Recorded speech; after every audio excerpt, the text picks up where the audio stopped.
Hi, I'm Sharon Villyard. I hope this testimony, first of all, glorifies God and is a testament to His faithfulness and is an encouragement to you. I've struggled with my weight my whole life, but even with that, I was able to be pretty active. And then in 2012, I was diagnosed with a rare form of cancer and had surgery, and was told that there was no cure for the cancer and I had to take chemo every 4 weeks for the rest of my life. After about 3 or 4 years, the chemo really took a toll on my body, and my blood pressure was through the roof, even though I'd been on blood pressure medication since my 20s.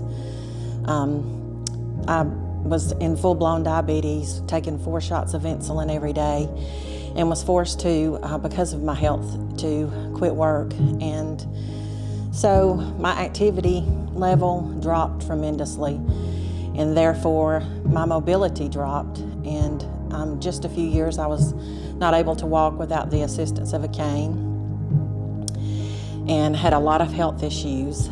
And then in the end of 2023, things began to turn. I began to have a lot of pain, was feeling much worse, and went to a specialist dealing with my cancer. And in April of 2024, we received news that the cancer had spread, and I was in late stages.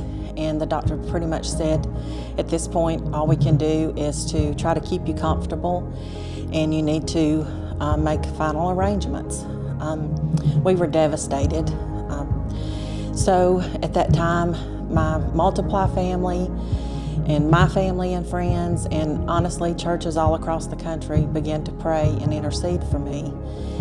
And in June, we went back after a whole battery of tests and scans, and the doctor was pretty much speechless, and he said, I have no words, nothing to grasp hold on to, but we can't find a trace of cancer anywhere in your body.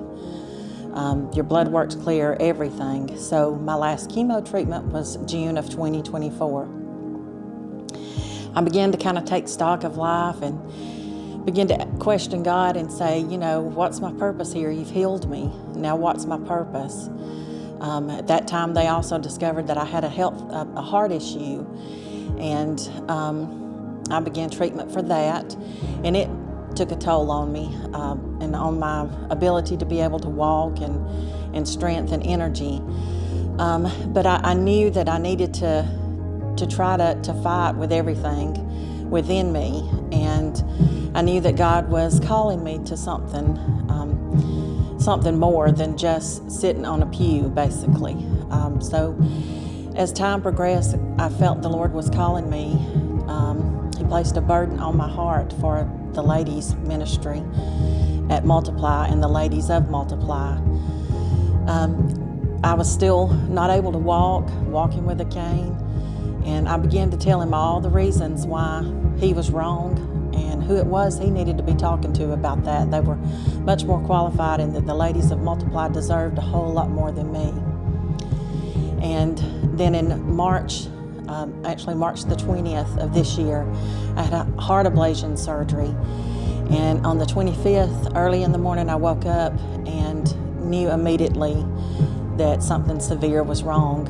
I was unable to walk, couldn't get words out. I knew that my eyes and my face were somewhat paralyzed.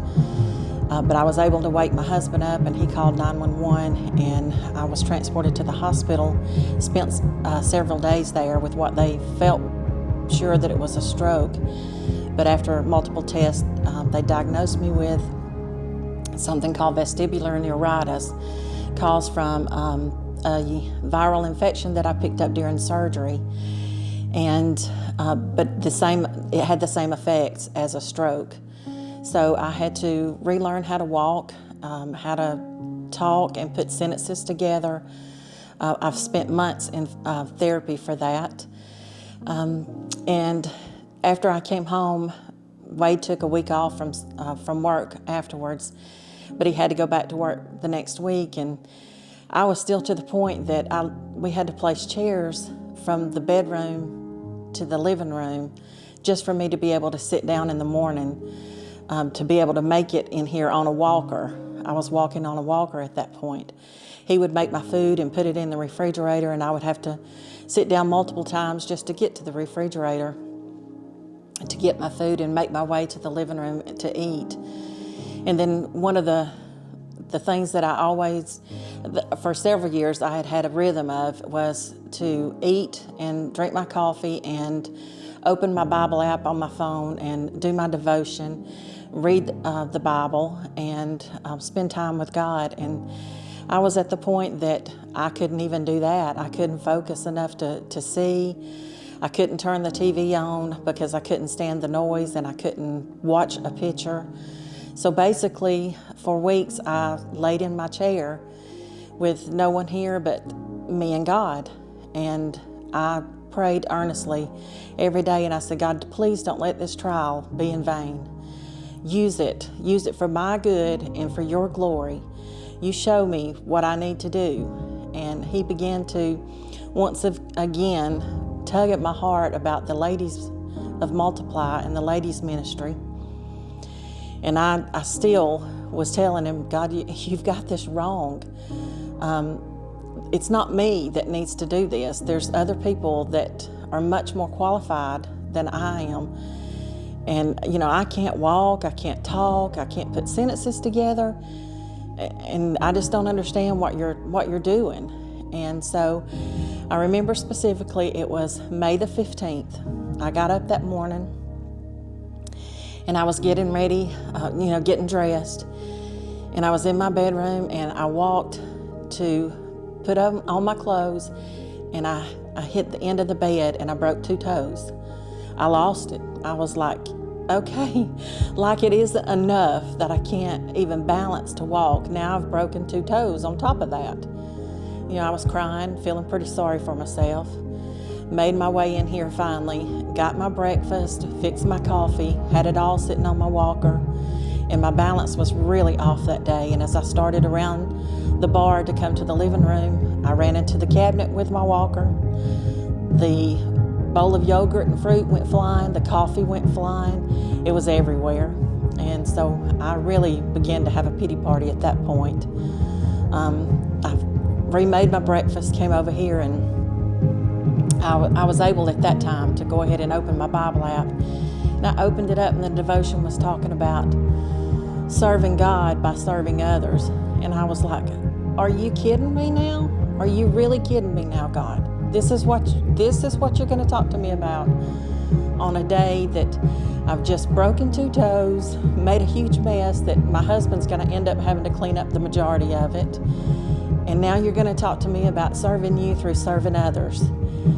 And, I told him, I said, Lord, when you first began dealing with me about this, I was on a cane. Now I'm on a walker.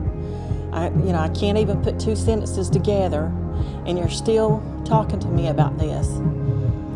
And I got quiet. I was crying, and I heard him say, okay, those are excuses.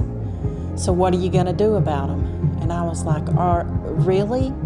What am I going to do about them? I can't do anything. The doctors have told me they can't even do anything. So what am I supposed to do about them? I said, the better question, God, is what are you going to do about them? And in that still small voice, he started reminding me. And he brought to mind his word, and he said, does my word not tell you that I'll never leave you and forsake you? Does my word not tell you that I'll place angels around you to take charge over you, and that you won't even dash your foot against a stone? And does my word not tell you that you can do all things through Christ who strengthens you? And does my word not tell you that your body is the temple of the Lord? Well, immediately that last statement got me, and I began to feel conviction. And I broke. I literally just broke and sobbed. And I said, God, I have not taken care of this body. I have not taken care of your temple. And I began to ask him for forgiveness and to show me what I could do. And I told him, I said, I can't do this. I can't do this on my own. I've tried many things in the past. I need for you to do this. I need for you to renew my mind and strengthen my body. And if you'll do that, I'll commit to doing what you ask of me. And so through the weekend, I continued to pray, and I felt him telling me, all right, you got to fight. We're going to walk. We're going to literally walk together. So I told Wade, I said, Wade, Monday morning, I'm getting out on this driveway and I'm going to walk with this walker. And he said, okay, but I'll be at work. And I said, well, I'm going to pray that the Lord's going to keep me safe, and I ask that you pray the same. And he said, I'll do that. Monday morning, I got up, I ate my breakfast, I started out the door, and I thought, I can't do this. What if I fall? And immediately the Lord brought to mind, did I not tell you that I will never leave you and forsake you? And I thought, well, what are the neighbors going to think? They're going to see me walking on this walker down this driveway, wobbling, and they're going to think, gosh, Sharon's drunk at 9 o'clock in the morning. And I almost let that pride stand in the way, but I remembered that I promised God that if he would be faithful to me, that I would be faithful to him. So I got out and started down the driveway, and I made it one lap down the driveway, and that was all I could do. But I told him, I said, Lord, you held up your end of the bargain. You were faithful, and I'll be faithful. But if you'll continue to do this every morning, I'll continue to do this every morning. And that was on May the 19th. So for 3 months, I've done this. I've walked pretty much every morning. Has it been perfect? No. Have I been consistent? Yes, I have. The results of that has been, I no longer walk with a walker. I no longer walk with a cane. I've lost about 45 pounds, lots of inches, gone down in sizes. I've put in a rhythm of strengthening, so I'm building muscle. I feel the best I've felt in a long, long time. I'm off of blood pressure medication that I've been on since my 20s, and those 4 shots of insulin a day that I told you about, as of last week, they're no more either. They're gone. And then one of the best things is that I have found that my dependency on God has proven his faithfulness in ways I never dreamed. And this Sunday, we launch our women's ministry, our ladies' ministry, and I get to be a part of that, and I'm so humbled and so grateful for that opportunity, and just can't wait to see what God does. So if you're watching this, I just want to encourage you to take stock of your own life, of your own habits, your daily rhythms, and ask yourself, are these rhythms that I'm doing, are they leading me and helping me to achieve the purposes that God created me for? Or are they being a hindrance for you to be able to carry out the purposes that God has set forth in your path? And I just encourage you to pray and ask God to reveal to you those rhythms that need to be replaced with something that will draw you to him and that will allow you to accomplish the purposes that he has for you. I can't tell you that it's going to be easy, because it won't. I can't tell you that you're not going to want to give up, because you probably will. And I can't tell you that there won't be sacrifices to be made, because there definitely will be. But what I can tell you is that God will be faithful. And if you ask him to renew your mind and to strengthen your body, he will do that.